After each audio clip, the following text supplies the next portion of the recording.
Okay, John, it's nice to be in your shop. This is a great company you created like a long time ago, and I always admire you. And even thank though you. you're my client in a sense, but I always look at you as you're my older role model because you work hard, you achieve Just a like lot, you, just like me. Okay, Very good. that's okay, flattering. But definitely, you spent more time in Canada than Yes. me, and definitely we both moved to Canada because not because of Canada per se, right? But because we went from somewhere where we didn't see ourselves Anymore, going yeah. anymore. Do you even remember the time you moved out? What was it? I remember it was way back in 1970. That's a long time Oh ago. my God, that's such a long So that's why I time. have hair the way I have now, you know. So, that's and great. you know, the reason I moved, my life in my country was actually very good. I wasn't complaining economically, but I couldn't see myself, like you mentioned before, to live there anymore because of the freedom not being offered to people, and it was the kind of communist type oppression. Well, it was Eastern Bloc, right? Eastern so Bloc, yeah. definitely we're talking about Czechoslovakia, of that yeah. time, 1970. Yeah, it was very difficult time, pretty much all over that part of the world, and it was prosperous here. But you moved to do something for yourself, Just for myself, yeah, because I couldn't see myself to go ahead with kind of progress in my field of kind of expertise or whatever. Yeah. And the other thing was as well was the opportunity to explore different country and travel a little bit. And so I moved from the Czech Republic to Germany. So I stayed there for 4 months. Then I got my ticket to Canada, applied for immigration to Canada. Wow. And in about 4 months I got it. Okay. And I arrived in beautiful Winnipeg. Winnipeg, oh my God. Don't tell me in the middle of the winter. No, it was in the springtime. But it still looked like winter time, you know, because in May. And it was a little bit, it was kind of culture shock to me because I couldn't speak the language. Yeah. And everything was sort of different than living in Europe, which I was accustomed to. And so I felt a little bit, not disappointed, but I could feel I had to be challenged a little bit to do what I wanted to do. So first thing what came to my mind, I have to do what I like to do, which was, I was a kind of athletic type of a person. So it was the springtime, so I saved up enough money for skis and ski equipment. Good. And that's what I did. And I did some racing on kayaks, 1,000 meters. Yeah, good. I just want to be good in something, so I can, because I couldn't speak the language. So the only thing I could see for myself to feel kind of part of the Canadian people or whatever, to be kind of in the same level as they are. That spirit of trying to be someone, trying to prove something to yourself,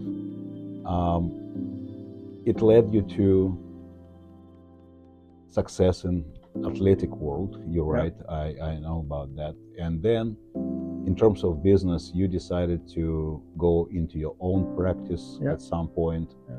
I always tell people when they arrive, especially if they have a business background, try to do something. And even if you fail, you had a chance.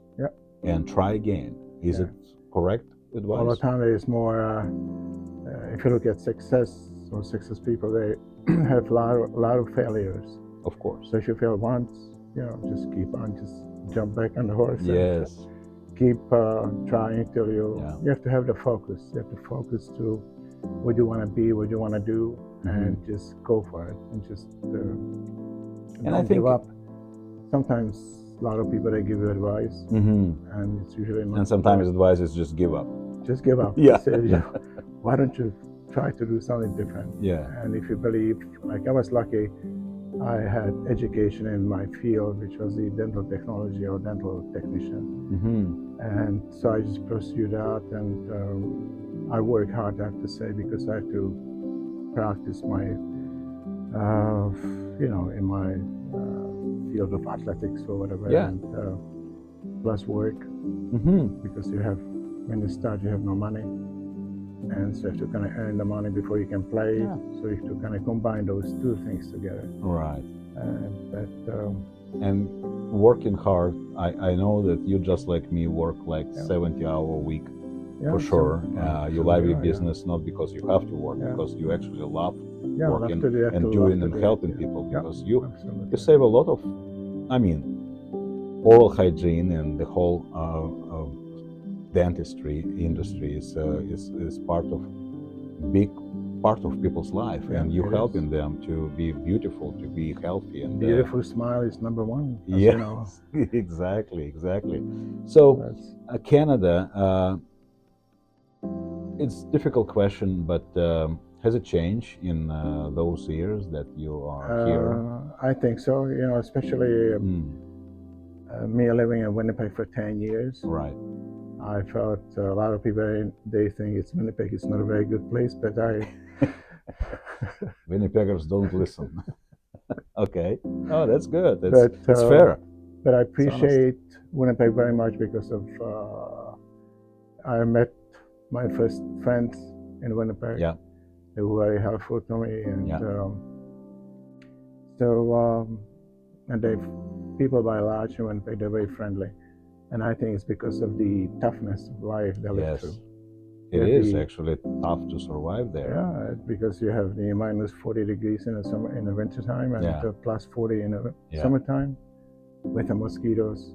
So mosquitoes are famous in Winnipeg. We always tell people you have to understand what mosquito is before you go to Winnipeg. But you moved to Vancouver, you moved to British Columbia, and in terms of life here, when people select certain territory in Canada, I always recommend British Columbia. People go for Toronto, for business activities there, but I think we definitely, we both share this love for British Columbia. The climate is beautiful, right? The climate is beautiful, and especially you're living by the ocean, with the mountains right next to it. You can look at it.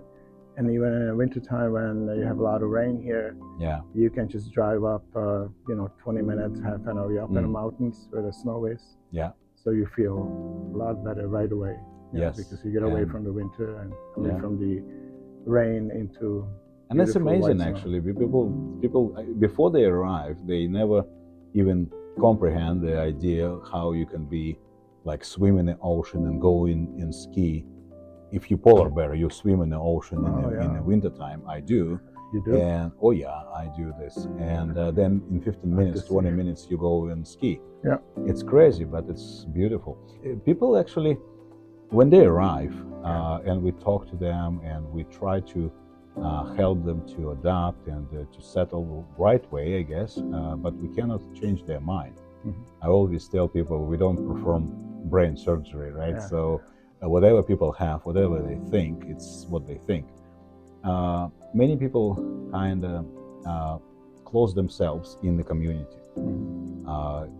They open business, let's say, but they serve people who speak their language. We see a lot of Iranians who work in community and open business only for those who speak Farsi. Maybe it's a natural hesitation, maybe it's something, but people from all over the world, first argument I hear, well, these people understand me. But that's a limitation, right? I think there's a little bit of element of fear, which you shouldn't have here, because there's no reason. If you look at it, there's a lot more, all kinds of people. In Canada, 37 million people. So you can, if you open business, you have to kind of think to serve all of them, not just one small segment of your own culture type people, and serve them as well, because you understand them, but to everybody else as well. That's a good point. And by the way, you're the live example of multiculturalism in your absolutely. office. We met so many people from all over the world pretty much. Annalisa, this is Annalisa Way. This is a reception area where we receive work and we do the billing and everything. And Annalisa, she's the one who is in charge. And I have to say, she's the only one who is the true Canadian. This is Henry over here. Henry? This is where we do, where's Kyohe? He left already for the day. That's okay. This is one proud Canadian. He's got a Canadian flag over here. You can see he just stepped out. Yeah. Proud to be Canadian, just like you're going to be, you guys. Yeah. On tape, this is Risha. He's doing some finishing, beautiful job on ceramic crowns to make sure the smile is beautiful as usual. It's Hannah. You're going to be taped up now. And she does a lot of, wax ups and gold work and stuff like that. Yeah. And then we have some finished cases over here. Wow. And that's Rebecca. Hi, Rebecca. Hello. Yeah. Hello. Rebecca, she does preparing all the models and before we start working on it. She's been with me for a long time. This is one of the machines we use for milling. So it's milling the zirconia. This is for milling metal. This is where we do different appliances. Yeah. And, that's great, actually. Night guards, she does. You can show them some night guards over here, so you can be taped up in much. Pretty much. So we have here, somebody from Japan, from Korea, from Ukraine, Philippines, Poland, Canadians as well. Canadians as well.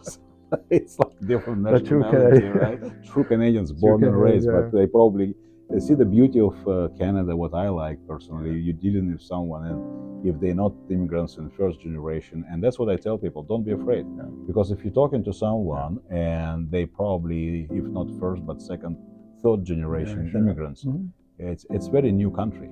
Yeah, we less than 200 years old. It's just like we young, and people here, they very multicultural, and I like that.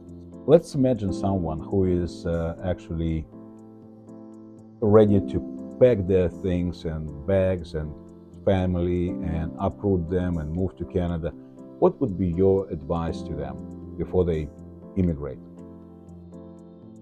Just look at Canada, pick the place you want to live in Canada.